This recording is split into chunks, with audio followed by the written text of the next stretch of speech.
really great observation that the number is growing. Mm-hmm, mm-hmm. Hmm. Exactly, Yes. exactly, Aaron. Yeah, I think I spoke too much, and Not at I. not at all. Doing great. So, yeah, and have you been to the States many times? Me, if I've been to the States? Yes. No, I've never been into States. But I did like remote school. And Oh, you did mention that. Yes. What can you tell us a little bit more about that remote school? Mm-hmm. yeah, sure. The name is Lambda School. Hmm. So it's like a boot camp, but it's not a boot camp. It's like a university. I studied there for a year remotely from Germany. They are in San Francisco, and Mm-hmm. I learned the UX, so user experience. I also learned programming, web developing, and it was quite an experience because it was really great. And I think that they are already, you know, making a program also for blind and visually impaired people, so they can also, get trained and learn about web development. And yeah, it was really great. It was for about a year, so I studied Wow. like Well, 8 hours every that's day. cool. Oh, that's quite a bit of material then for 8 hours a day. Mm-hmm. Yeah, yes, yes. I really studied very, very hard for it. So yeah. Well, Yes. that's good. That's Hmm. great. Yeah, and it's interesting. I've never been to California, but many of the tech companies are based there. Hmm. Hmm. And So I think that if anyone wants to learn web development and programming, it would be a good start. Lambda School, it's called again. It's a really now that great. you're saying it, I've heard of it. Yeah, I think. Well, I mean, I don't think we want just anybody learning it, though. I think we want people who have a genuine interest in that type of thing, and the accessibility thing too. They should be interested in accessibility when they learn it. That would be helpful. So, yeah. Oh, God. So yeah, and how? I mean, how did you felt when I posted on Facebook? Like, did you thought that I was like a crazy person that I just? No, no. That's a fair question to ask. No, your post was fine, Hermione. You didn't say it in a strange way at all. And but there are many posts that can get very strange um from people trying to collect information. So, in a very general sense, you should and need to be a little cautious about it. But no, you were fine with that. I Mhm. didn't see anything wrong with your post. Um, So, for example, how do you feel when people are trying to learn more about blind or visually? when they're genuine people like you, I feel good about it. When they're the majority of people, I feel offended by it because they genuinely are not listening. They oftentimes are not truly caring and are oftentimes not really going to take action. But I can tell simply because the main clue that you're going to take action is that you're willing to stay up late into the night in Germany and talk to some guy on the other side of the world that you don't even know. So that in itself tells me that you're going to take action. You're going to follow me on Twitter. You're going to be one of my followers on the podcast. And I tremendously encourage you. I think that I have a really good, you've brought really a really good energy. I really like your energy and the way that you approach the topic.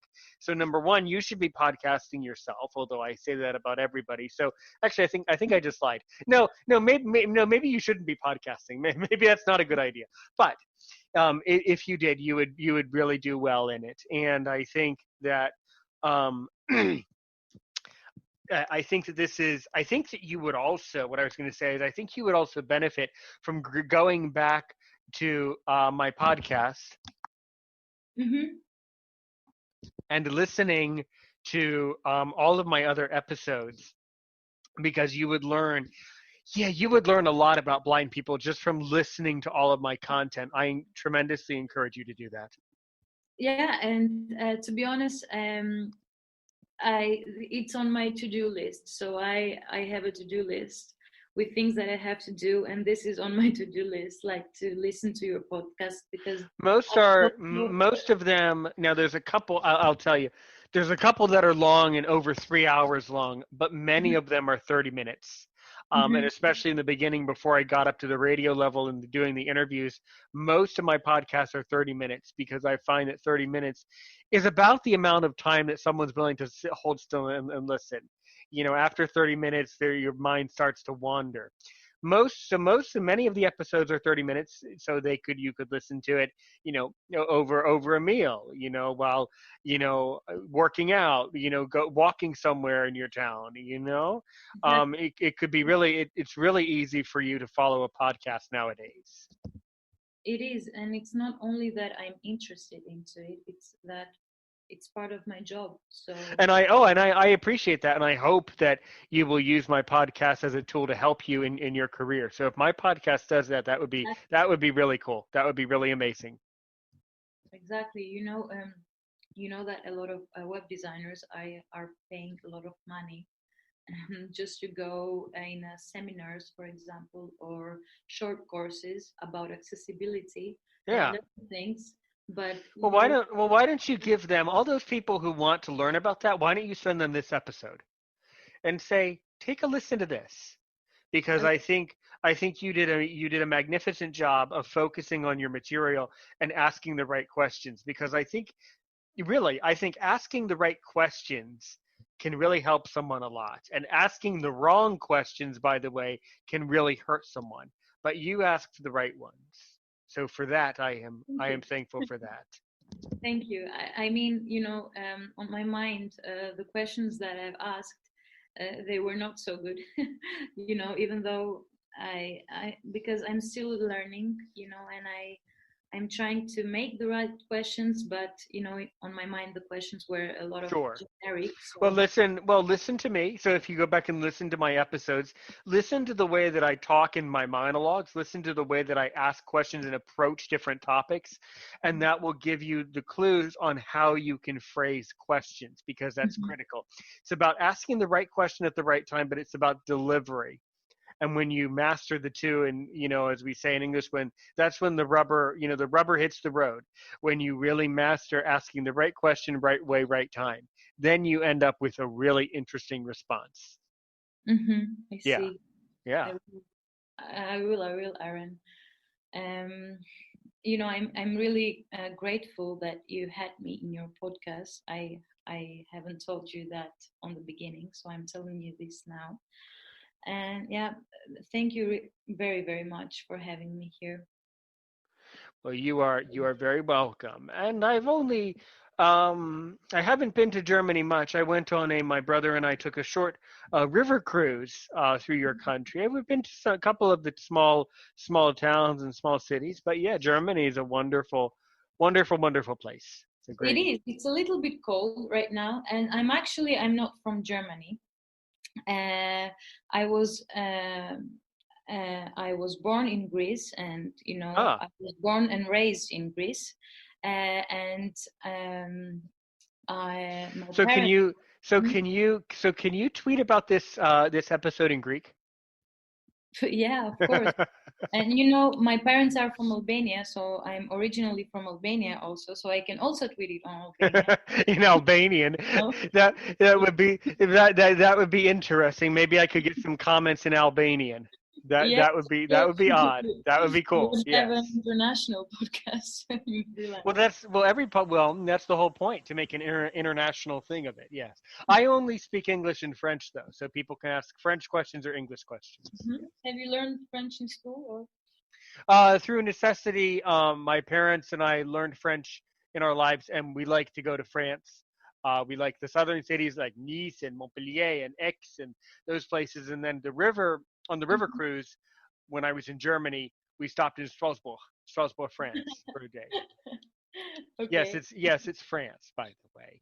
There's Yeah. no if you're a French speaker, that's not really a good question to ask on a podcast. Is Strasbourg France or Germany? No, that's a bad question. Don't ask that. It's France. How do I know that? How do I know that? Because when I was walking around Strasbourg, I only spoke French, so must have been France, right? at least that's just my opinion of it. I guess just like a podcast, it's just my opinion. That's kind of how it works. But then again, I do the same thing in Italy too. When I go to Italy, I also speak French, and most Italians understand French too. Yes. They do? I don't think so, really. Yeah, no, they do in a small city called Ventimiglia, which is near Nice, formerly known as Nisa. The Italian community there has to speak Mhm. French because the Niçois, the people who live in Nice, they go to Ventimiglia to buy like cookies and like junk food and like purses. So the people who work in the markets have to speak French.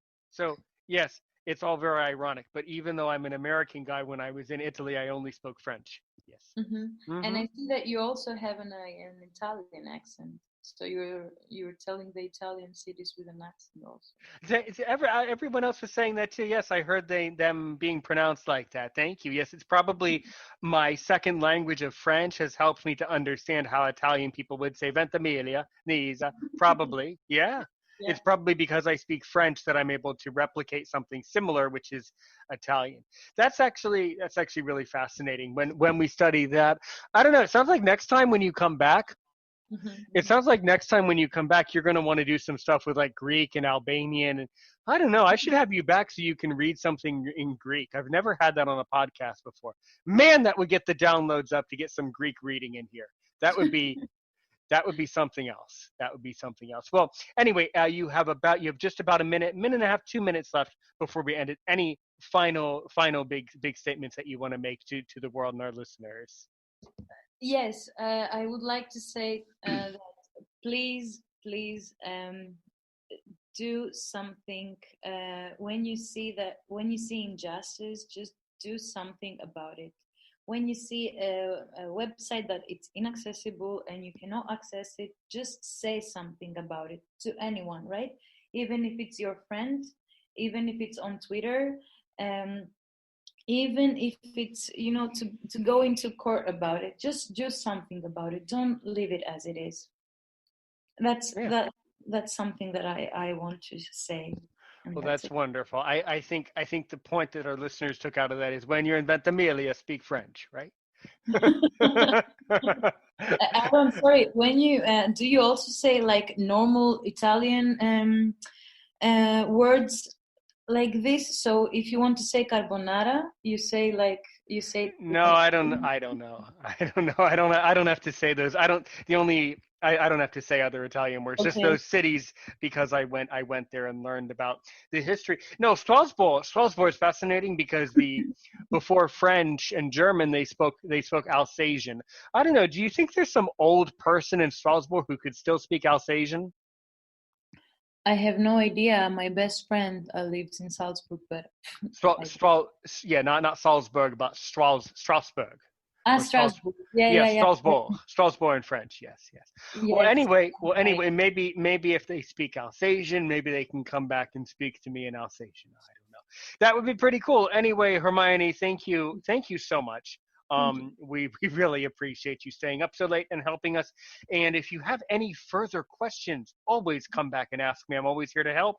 You've been listening to another exciting episode of Aaron's Opinion. I'm Aaron Richmond. She was Hermione from Germany. This is 87.1 Caroline Radio. And as I like to say, have a good day today and a great day tomorrow.